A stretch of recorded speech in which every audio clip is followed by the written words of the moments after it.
Mortgage loans, business loans సులభంగా government private banks నుండి ఇప్పించబడును. Report ఈ రోజు బయటకు వచ్చింది.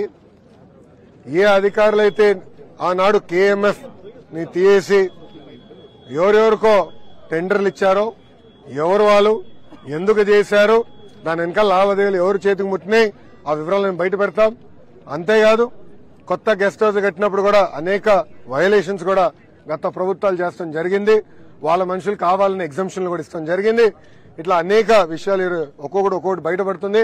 ఇవన్నీ ప్రజల కోర్టులో మేము పెడతాం, మేము వదిలిపెట్టాం. అంటే వైవై సుబ్బారెడ్డి తిరుమలకు వచ్చి ప్రమాణం చేయడానికి కూడా సిద్ధంగా ఉన్నా చెప్తున్నాడు. నేను తప్పు చేయలేదని చెప్తున్నాడు ఆయన. అంటే దీనికి నమ్మాలి.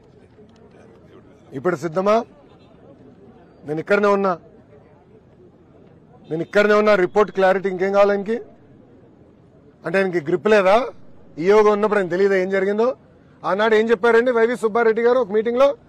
అవుతే ఏముంది ఒక 5,000 పెంచుదాం, అవుతే ఏముంది ఒక 10,000 పెంచుదాం, ఫీ అవుతే ఏముంది 15,000 పెంచుదాం అన్నాడు. అంటే ఎంత అహంకారంగా వివరించారండి. అంటే సామాన్యులు దేవుడి దగ్గరికి వెళ్ళకూడదా, దర్శనం చేసుకోకూడదా? అంటే అడ్డగోలుగా అన్ని పెంచేస్తే సామాన్యులు ఇబ్బంది పడేదానిక? ఆ వీడియో కూడా బయటకు వచ్చింది. మీడియా మిత్రులందరి దగ్గర ఉంది ఆ వీడియో. నేను సూటిగా ప్రశ్నిస్తున్నా, అది చెప్పింది అవునా కాదా? ఎస్, నేను తిరుపతిలో ఉన్నా, రండి, నేను ప్రమాణం చేసాను, నేను సిద్ధంగా ఉన్నా, దాంట్లో ఎలాంటి సందేహం లేదు. ఇంకా రిపోర్ట్లు వచ్చిన తర్వాత మేము ఎందుకు భయపడాలండి? చాలా క్లారిటీగా ఉంది. వైవి సుబ్బారెడ్డి గారు కూడా నేను సూటిగా ప్రశ్నిస్తున్నా. గతంలో మీరు ఇలానే పింక్ డైమండ్ రాజకీయాలు చేశారు. ఆనాడు ప్రత్యేకంగా నా పైన, మా ముఖ్యమంత్రి చంద్రబాబు నాయుడు గారి పైన ఆరోపణలు చేశారు. దేవుడు పింక్ డైమండ్ ఏదో దొంగలిచ్చామని. ఏమైంది స్వామి అది? 5 సంవత్సరాలు మీరు ఏం పీకారని అడుగుతున్నా.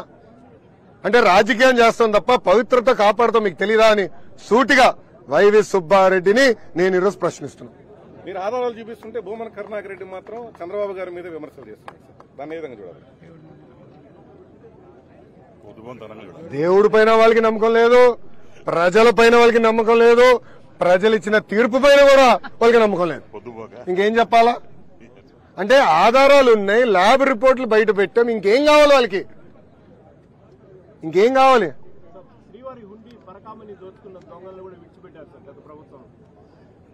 అన్న అన్ని ప్రక్షాళన చేస్తాం. అనేక అవకతవకలు జరిగినాయి, మీడియా మిత్రులందరూ తెలుసు. మీరు తిరుపతి వాసులు.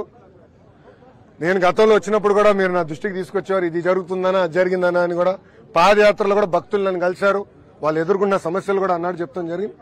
అన్ని మేము విజిలెన్స్ ఎంక్వైరీ చేసాం, అన్ని రివ్యూ చేస్తున్నాం, ఎవరిని వదిలిపెట్టాం. పాలక మండలిలో కూడా ఆధారాలతో సహా దొరికిపోయారు. 14 కోట్ల రూపాయలు మాత్రం టీటీడీకి అప్పచెప్పి మిగతా డబ్బులంతా కూడా వాళ్ళు దోచుకున్నారని చెప్పి ఆధారాలతో కూడా ఇప్పటికీ అన్ని విషయాలు పెట్టచ్చు. స్టేట్ విజిలెన్స్ కూడా దానిపైన ఎంక్వైరీ చేసి వాళ్ళపైన చర్యలు ఏమైనా తీసుకుంటాం. 100% యాక్షన్ తీసుకుంటాం. ఇప్పుడు ఈ మాజీ టీటీడీ చైర్మన్ అరెస్ట్ చేసే అవకాశం ఉంటుందా సార్? ఇద్దరిని, వైవి సుబ్బారెడ్డిని, భూమన కరుణాకర్ రెడ్డి. ఇన్వెస్టిగేషన్ జరుగుతుంది కదా, రిపోర్ట్ వచ్చింది, దానిపైన రేపు ఇన్వెస్టిగేషన్ మొదలు పెడతాం. తప్పనిసరిగా యాక్షన్ తీసుకుంటాం. దీంట్లో ఎవరు ఇన్వాల్వ్ అయి ఉన్నారో వాళ్ళపైన తప్పనిసరిగా యాక్షన్ తీసుకుంటాం. నువ్వు మాట చెప్తున్నా, వాళ్ళు గుండె పైన చేయి పెట్టుకుని ఒక మాట్లాడమని చెప్పండి. నేను సూటిగా అడుగుతున్నా, ఎందుకు మీరు కేఎంఎఫ్ కాదని ఇతర ప్రైవేట్ సంస్థలకి మీరు నెయ్యి టెండర్ అందజేశారు? సూటిగా ప్రశ్నిస్తున్నా, గుండె పైన చేపెట్టుకుని మాడమని చెప్పండి. ఎంత అన్యాయమో చెప్పండి. కేఎంఎఫ్ ఏంటండి? It's cooperative Karnataka milk federation. Pure cow గీతో నెయ్యి తయారు చేస్తారు, ఆవు పాలతో నెయ్యి తయారు చేస్తారు. అలాంటి కంపెనీ కాదని కావాలని వేరే వాళ్ళని తీసుకొచ్చి ఇప్పుడు వాళ్ళ లావాదేవీలకి టెండర్లు అప్పగించారు. ఇప్పుడేమైంది? అన్ని వాస్తవాలు బయటపడుతున్నాయి, మేము వదిలిపెట్టాం. ఈ గత 5 ఏళ్లలో శ్రీవారి బంగారు ఆభరణాలు కూడా మాయమే అని చెప్పి ఆరోపణలు వస్తున్నాయి సార్. ఒక అజ్ఞాత భక్తుడు ఇచ్చిన బంగారు కిరీటానికి సంబంధించి రిసిప్ట్ కూడా ఇవ్వలేదు, 9 నెలల తర్వాత రిసిప్ట్ ఇచ్చారని చెప్పి కూడా ఆరోపణలు వచ్చాయి. దానిపైన అన్ని ప్రక్షాళన చేస్తామన్నా. ఇది నేను మొదటిసారి వింటున్నాను. నేను మొత్తం వివరాలు కనుక్కున్న తర్వాత దీనిపైన స్పందిస్తాను. 500 కోట్ల రూపాయలు మీను ఇందులో కమిషన్ల ద్వారా చేతులు మారాయని బీజేపీ, టీడీపీ నాయకులు మీడియా సమావేశంలో పెట్టడం జరిగింది. అంటే విచారణ జరిగిన తర్వాత డబ్బు మొత్తాన్ని కూడా తీసి హుండీలో టీటీడీ ఖజానాలో జమ చేయడం కానీ లాంటిది చేయబోతున్నారు. రెవెన్యూ రికవరీ యాక్ట్ పెడతాం అవసరం అయితే. దేవుడి జోలికి ఎవరు వెళ్ళినా వాళ్ళు వదిలిపెట్టే ప్రసక్తే లేదు. ఆనాడు చాలా స్పష్టంగా చెప్పాం. ఏ అధికారులు కానివ్వండి, రాజకీయ నాయకులు కానివ్వండి, చట్టాన్ని ఉల్లంఘించి ప్రజల్ని ఇబ్బంది పెట్టారో, మా కార్యకర్తలు ఇబ్బంది పెట్టారో వాళ్ళందరినీ వదిలిపెట్టానని చెప్పా. నా ఎర్ర బుక్లో వాళ్ళ పేరున్నాయని చెప్పా. అందుకే ఈరోజు ఎర్ర బుక్ చూస్తే భయం. నేను ఎందుకు వదిలి పెడతాను? రిపోర్ట్ ఈరోజు బయటకు వచ్చింది. ఏ అధికారులు అయితే ఆనాడు KMF ని తీసి ఎవరెవరికో టెండర్లు ఇచ్చారో, ఎవరు వాళ్ళు ఎందుకు చేశారు, దాని వెనకాల లావాదేవీలు ఎవరు చేతికి ముట్టినాయి, ఆ వివరాలు నేను బయట పెడతాం. అంతేకాదు కొత్త గెస్ట్ హౌస్ కట్టినప్పుడు కూడా అనేక వయలేషన్స్ కూడా గత ప్రభుత్వాలు చేస్తాం జరిగింది. వాళ్ళ మనుషులు కావాలని ఎగ్జంప్షన్లు కూడా ఇస్తాం జరిగింది. ఇట్లా అనేక విషయాలు ఒక్కొక్కటి బయటపడుతుంది. ఇవన్నీ ప్రజల కోర్టులో మేము పెడతాం, మేము వదిలిపెట్టాం. అంటే వైవై సుబ్బారెడ్డి తిరుమలకు వచ్చి ప్రమాణం చేయడానికి కూడా సిద్ధంగా ఉన్నా చెప్తున్నాడు. నేను తప్పు చేయలేదని చెప్తున్నాడు ఆయన. అంటే దీంట్లో నమ్మాలి. ఇప్పుడు సిద్ధమా? నేను ఇక్కడనే ఉన్నా. రిపోర్ట్ క్లారిటీ ఇంకేం కావాలి ఆయనకి? అంటే ఆయనకి గ్రిప్ లేదా? ఈయోగా ఉన్నప్పుడు ఆయన తెలియదా ఏం జరిగిందో? ఆనాడు ఏం చెప్పారండి వైవి సుబ్బారెడ్డి గారు ఒక మీటింగ్ లో? అవుతే ఏముంది ఒక 5,000 పెంచుదాం, అవుతే ఏముంది ఒక 10,000 పెంచుదాం, ఫీ అవుతే ఏముంది 15,000 పెంచుదాం అన్నాడు. అంటే ఎంత అహంకారంగా వివరించారండి. అంటే సామాన్యులు దేవుడి దగ్గరికి వెళ్ళకూడదా, దర్శనం చేసుకోకూడదా? అంటే అడ్డగోలుగా అన్ని పెంచేస్తే సామాన్యులు ఇబ్బంది పడేదానిక? ఆ వీడియో కూడా బయటకు వచ్చింది, మీడియా మిత్రులందరి దగ్గర ఉంది ఆ వీడియో. నేను సూటిగా ప్రశ్నిస్తున్నా, అది చెప్పింది అవునా కాదా? ఎస్, నేను తిరుపతిలో ఉన్నా, రండి, నేను ప్రమాణం చేశాను, నేను సిద్ధంగా ఉన్నా, దాంట్లో ఎలాంటి సందేహం లేదు. ఇంకా రిపోర్ట్లు వచ్చిన తర్వాత మేము ఎందుకు భయపడాలండి? చాలా క్లారిటీగా ఉంది. వైవి సుబ్బారెడ్డి గారు కూడా నేను సూటిగా ప్రశ్నిస్తున్నా. గతంలో మీరు ఇలానే పింక్ డైమండ్ రాజకీయాలు చేశారు. ఆనాడు ప్రత్యేకంగా నా పైన, మా ముఖ్యమంత్రి చంద్రబాబు నాయుడు గారి పైన ఆరోపణలు చేశారు. దేవుడు పింక్ డైమండ్ ఏదో దొంగలిచ్చామని. ఏమైంది స్వామి అది? 5 సంవత్సరాలు మీరు ఏం పీకారని అడుగుతున్నా. అంటే రాజకీయం చేస్తాం తప్ప పవిత్రత కాపాడుతాం మీకు తెలీదా అని సూటిగా వైవి సుబ్బారెడ్డిని నేను ఈరోజు ప్రశ్నిస్తున్నాను. మీరు ఆధారాలు చూపిస్తుంటే భూమన కరుణాకర్ రెడ్డి మాత్రం చంద్రబాబు గారి మీద విమర్శలు చేస్తున్నారు. దాన్ని ఏ విధంగా చూడాలి? దేవుడి పైన వాళ్ళకి నమ్మకం లేదు, ప్రజల పైన వాళ్ళకి నమ్మకం లేదు, ప్రజలు ఇచ్చిన తీర్పు పైన కూడా వాళ్ళకి నమ్మకం లేదు. ఇంకేం చెప్పాలా? అంటే ఆధారాలు ఉన్నాయి, ల్యాబ్ రిపోర్ట్లు బయట పెట్టాం, ఇంకేం కావాలి వాళ్ళకి? ఇంకేం కావాలి?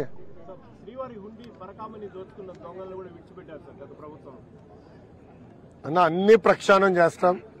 అనేక అవకతవకలు జరిగినాయి, మీడియా మిత్రులందరూ తెలుసు, మీరు తిరుపతి వాసులు. నేను గతంలో వచ్చినప్పుడు కూడా మీరు నా దృష్టికి తీసుకొచ్చేవారు, ఇది జరుగుతుందనా అది జరిగిందనా అని కూడా.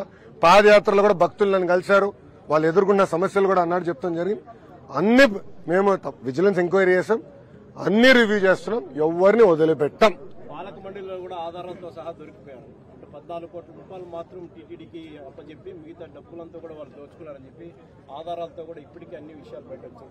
స్టేట్ విజిలెన్స్ కూడా దానిపైన ఎంక్వైరీ చేసి వాళ్ళపైన చర్యలు ఏమైనా 100% యాక్షన్ తీసుకుంటాం. ఇప్పుడు ఈ మాజీ టీటీడీ చైర్మన్ అరెస్ట్ చేసే అవకాశం ఉంటుందా సార్? ఇద్దరిని, వైవి సుబ్బారెడ్డిని, భూమన కరుణాకర్ రెడ్డి. ఇన్వెస్టిగేషన్ జరుగుతుంది కదా, రిపోర్ట్ వచ్చింది, దానిపైన రేపు ఇన్వెస్టిగేషన్ మొదలు పెడతాం. తప్పనిసరిగా యాక్షన్ తీసుకుంటాం. దీంట్లో ఎవరు ఇన్వాల్వ్ అయి ఉన్నారో వాళ్ళపైన తప్పనిసరిగా యాక్షన్ తీసుకుంటాం. నువ్వు మాట చెప్తున్నా, వాళ్ళు గుండె పైన చేయి పెట్టుకుని ఒక మాట్లాడమని చెప్పండి. నేను సూటిగా వాళ్ళని అడుగుతున్నా, ఎందుకు మీరు KMF కాదని ఇతర ప్రైవేట్ సంస్థలకి మీరు నెయ్యి టెండర్ అందజేశారు? సూటిగా ప్రశ్నిస్తున్నా, గుండె పైన చేపెట్టుకుని మాడమని చెప్పండి. ఎంత అన్యాయమో చెప్పండి. KMF ఏంటండి? It's cooperative Karnataka milk federation. Pure cow గీతో నెయ్యి తయారు చేస్తారు, ఆవు పాలతో నెయ్యి తయారు చేస్తారు. అలాంటి కంపెనీ కాదని కావాలని వేరే వాళ్ళని తీసుకొచ్చి ఇప్పుడు వాళ్ళ లావాదేవీలకి టెండర్లు అప్పగించారు. ఇప్పుడేమైంది? అన్ని వాస్తవాలు బయటపడుతున్నాయి, మేము వదిలిపెట్టాం. ఈ గత 5 ఏళ్లలో శ్రీవారి బంగారు ఆభరణాలు కూడా మాయమే అని చెప్పి ఆరోపణలు వస్తున్నాయి సార్. ఒక అజ్ఞాత భక్తుడు ఇచ్చిన బంగారు కిరీటానికి సంబంధించి రిసిప్ట్ కూడా ఇవ్వలేదు, 9 నెలల తర్వాత రిసిప్ట్ ఇచ్చారని చెప్పి కూడా ఆరోపణలు వచ్చాయి. దానిపైన అన్ని ప్రక్షాళన చేస్తామన్నా. ఇది నేను మొదటిసారి వింటున్నాను. నేను మొత్తం వివరాలు కనుక్కున్న తర్వాత దీనిపైన స్పందిస్తాను. 500 కోట్ల రూపాయలు మీను ఇందులో కమిషన్ల ద్వారా చేతులు మారాయని బీజేపీ టీడీపీ నాయకులు మీడియా సమావేశంలో పెట్టడం జరిగింది. అంటే విచారణ జరిగిన తర్వాత డబ్బు మొత్తాన్ని కూడా తీసి హుండీలు టీటీడీ ఖజానాలో జమ చేయడం కానీ లాంటిది చేయబోతున్నారు. రెవెన్యూ రికవరీ యాక్ట్ పెడతాం అవసరం అయితే. దేవుడి జోలికి ఎవరు వెళ్ళినా వాళ్ళు వదిలిపెట్టే ప్రసక్తే లేదు. ఆనాడు చాలా స్పష్టంగా చెప్పాం, ఏ అధికారులు కానివ్వండి, రాజకీయ నాయకులు కానివ్వండి, చట్టాన్ని ఉల్లంఘించి ప్రజల్ని ఇబ్బంది పెట్టారో, మా కార్యకర్తలు ఇబ్బంది పెట్టారో వాళ్ళందరినీ వదిలిపెట్టానని చెప్పా. నా ఎర్ర బుక్లో వాళ్ళ పేరు ఉన్నాయని చెప్పా. అందుకే ఈరోజు ఎర్ర బుక్ చూస్తే వాళ్ళు భయం. నేను ఎందుకు వదిలిపెడతాను? సుమన్ టీవీలో మీ పర్సనల్ అండ్ బిజినెస్ ప్రమోషన్స్ కోసం కింది నెంబర్కి కాంటాక్ట్ చేయండి.